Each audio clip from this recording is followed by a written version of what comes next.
Okay, let's dive right in. In just a few hours, a really fragile ceasefire between the United States and Iran is about to expire. We are tracking the final countdown to a decision that could honestly plunge the entire Middle East into a brand new war. This is what we have left. 8 hours. That's it. Just 8 hours until the truce is officially over. And the big question is, You guessed it, will diplomacy fail? You've got these super high-stakes peace talks happening in Pakistan, and they are hanging by a thread. Their outcome is going to determine everything, whether we see a path to peace or a countdown to a massive conflict. I mean, the stakes just couldn't be any higher. The entire world is watching right now to see if diplomacy can somehow pull these two nations back from the brink, or if a devastating new conflict is literally about to erupt. So, to really get what's happening, we have to start with the diplomatic crisis that's unfolding right now in Islamabad. This is where the last hope for a peaceful resolution lies, and well, it's looking pretty grim.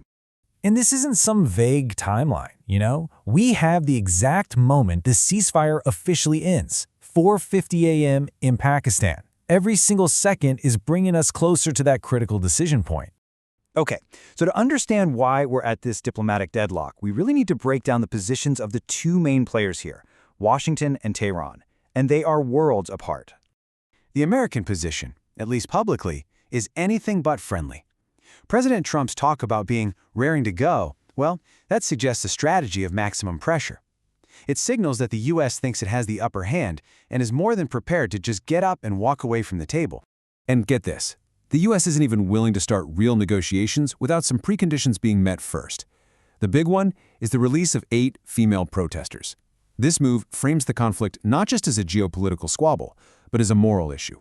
And it lets President Trump project strength, even as he's pushing back against critics at home, who he claims are weakening his position. Now, let's turn to Iran, because this is where the picture gets incredibly complex. It's so important to understand that Iran is not a monolith. There is a deep internal power struggle going on. You have a pro-diplomacy faction, led by President Pezeshkian, and then you have the hardliners in the Islamic Revolutionary Guard Corps, the IRGC. While the government wants to stabilize the economy, the IRGC, they reportedly see an advantage in keeping the conflict going and are grabbing more and more control. But Iran's official public stance, it's one of pure defiance. They've made it crystal clear they will not negotiate under threat and that the U.S. naval blockade has to be lifted first. They're even hinting at having new cards on the battlefield, which is a pretty clear signal that they are also prepared to escalate things. And that blockade, that is the economic heart of this crisis. So let's shift our focus to the Strait of Hormuz. It's this critical waterway that has become a powerful, powerful weapon in this whole conflict. The chain reaction is just immediate and it's global. This single choke point handles a fifth of the entire world's oil. So when it gets blocked, the flow of energy just stops. Supply chains seize up, and the economic pain is felt by everyday people, everywhere, through soaring prices. But beyond the economic numbers, there is a very real, very human cost. Just take a moment to look at this number. Over 20,000. As the number of sailors who are right now stranded on commercial ships in the region, they are literally caught in the crossfire. They're facing dwindling supplies of food and water, incredible fatigue, and just severe psychological stress. This isn't just about politics anymore, it's become a humanitarian crisis out on the sea. And the ripple effects, they don't stop there. This whole standoff is sending shockwaves across the entire globe, and it's hitting countries and consumers in ways you might not even expect. Okay, here's a surprising example for you from Malaysia. The world's largest condom producer just announced pretty big price hikes. Why? Well, because the naval blockade is making it harder and more expensive to ship their products. It's just a wild reminder of how a regional conflict can directly affect everyday things all over the world. Over in Europe, the situation is critical. The EU relies heavily on the Middle East for jet fuel, and now officials are warning of a catastrophic shortage. In France, the economic fallout is projected to cost the government up to 6 billion euros.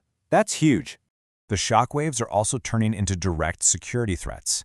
In London, counterterrorism police just arrested 8 people for suspected arson. And while a direct link hasn't been officially confirmed, it comes right after UK security officials warned that Iran was actively looking to use criminal proxies for attacks on foreign soil. This whole thing also creates a massive risk of the conflict spreading, like a virus. That fragile ceasefire between Israel and Hezbollah in Lebanon is now under extreme pressure. Experts are warning that if these talks in Pakistan collapse, this other flashpoint could easily reignite, which would widen the conflict dramatically. Which brings us right back to this moment. With that clock ticking down, the focus now shifts to military preparations and, the chilling question of what happens if diplomacy actually fails. So, if the worst-case scenario unfolds, what does that even look like from the American side? Well, the preparations involve an absolutely staggering amount of investment. $1.5 trillion. That's the proposed U.S. defense budget for 2027. It's a staggering 42% increase, and it was specifically requested to meet the demands of this and other potential conflicts. This isn't just routine planning, it's a massive mobilization of the country's resources. A huge piece of that money is going toward a historic pivot in U.S. military strategy. The Pentagon is making its largest ever investment in drone warfare. We're talking $54 billion for military drones and another $21 billion for systems designed to counter them. This signals a fundamental shift in how the U.S. plans to fight its wars in the future. And so we end right where we began, with that clock about to hit zero. All the diplomacy, the threats, the economic pain, the military buildup, it has all led to this single moment.